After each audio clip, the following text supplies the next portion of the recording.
Hello, my friends. My name is Judy Vitale. I am an astrologer, and I am here with your ReadTheStars.com weekly horoscopes at work for June 27th through July 3rd, 2016. Hey, I know it's been a little bit rough these last several months. From April 18th until this week, Mars has had a retrograde period. And during this time, even though we feel as though we're ready to go and do things, they don't quite get off the ground. And that's because we need Mars' assertive energy in order to move in the directions that we want to go.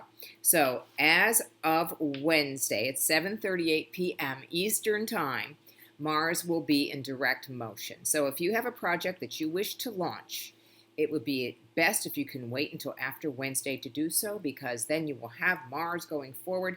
This also happens at 23 degrees of Scorpio. So if you're aware of an important point in your chart that is 23 degrees of Scorpio, you will really feel this. This goes for people who have been waiting to hear answers, people who have been feeling reluctant or wishing they had just that one more thing. This is when it's going to occur for you. And there are a lot of other interesting things happening this week. In addition to Mars' assertive energy coming into our use once again, we also have a lot of activity from the planet Venus, which in a way is Mars' complement. Not the antithesis, but the complement.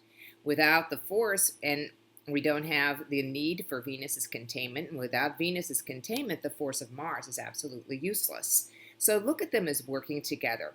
Venus this week is going to make nice aspects, nice connections with the planet Neptune to bring us more imagination. The planet Pluto, which will be a little bit of a struggle about our power in relationships. The planet Jupiter, which is expansive and beautiful. And then also on Sunday, we're going to have the Sun in a trine to Neptune, which again brings us an imagination and the ability to believe that good things really can happen for us. So that is the overview of the week, and now we'll go day by day so that you can plan everything out. Monday. Expect a lot of energy to be circulating on Monday with the Aries moon. This always brings people up to their highest level of physical activity, and with Venus trine Neptune, it's an excellent day to plan a creative project and follow through with it. Tuesday, the Aries energy continues, and this time we're going to have the moon in contact with Venus, Pluto, and Uranus. So it's a lot about understanding how we start and stop ourselves, and how kindness really helps to smooth things over. So work on that on Tuesday. Wednesday is not only the Mars station to direct day, also the planet Mercury moves into Cancer. When Mercury moves into Cancer, people become much less chatty and willing to share their ideas mentally, and much more willing to share their emotions. This can be for the good or for the ill of certain situations. For the most part, it means that you're going to have to cater to people on the feeling level. So prepare yourself for that for the next few weeks. Mars station to direct at 7:38 in the evening is going to bring a lot of relief to those of us who have been waiting to push forward with our projects. We also have a short void of course period Wednesday morning between 3:46 and 6:03 a.m. Eastern Time. The void of course periods are times when you want to avoid making major decisions and purchases in general, and there are times for finishing things rather than starting them. And I'm happy to say that this whole week we have very few moon void of course periods to worry about. Thursday we have Wednesday we have the moon in Taurus, and then also on Thursday moon in Taurus again. This tends to make people a little more staid and less energetic and more trying to protect the status quo. So if you have to ask for something, it might not be the best day to do that, but it's okay.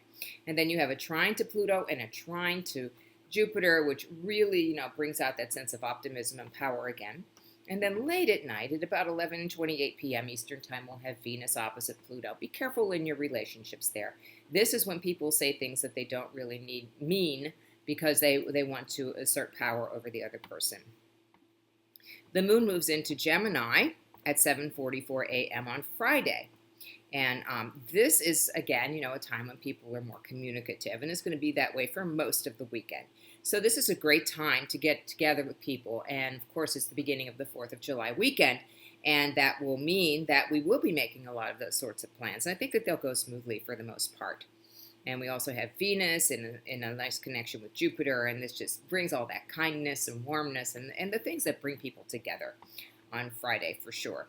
And then on Saturday, we have the moon in Gemini all day, but there are going to be a couple of, no, I wouldn't even say difficult, but just a little bit, snaggy kinds of things when the moon makes contacts with Saturn, Uranus, and Jupiter. And there's just a mix of feelings. I want to do something, but I think that I better be cautious about it. But, oh, well, but what if? What if I did it? How wonderful would that be? So it's a good day to really contemplate. I think that's what I would do on Saturday.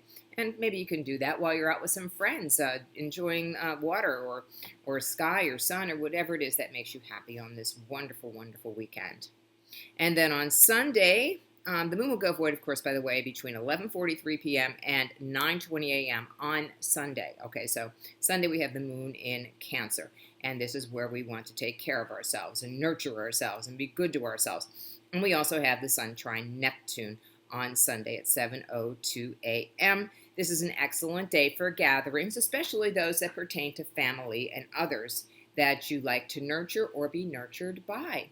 So that is your week ahead. My week ahead is I'll be at Journeys of Life from 1 o'clock to 5 o'clock on Monday, June 27th. And it's always available for private video readings. $19.95 gives you a 5 to 7 absolutely unique private video reading with me. I put it up on YouTube where only you and I can see it, and you get an answer to 1 or 2 questions. And then also I'm available for transpersonal coaching, as well as hypnosis services and good old astrology readings. You can contact me anytime at Judy, Judi, at readthestars.com.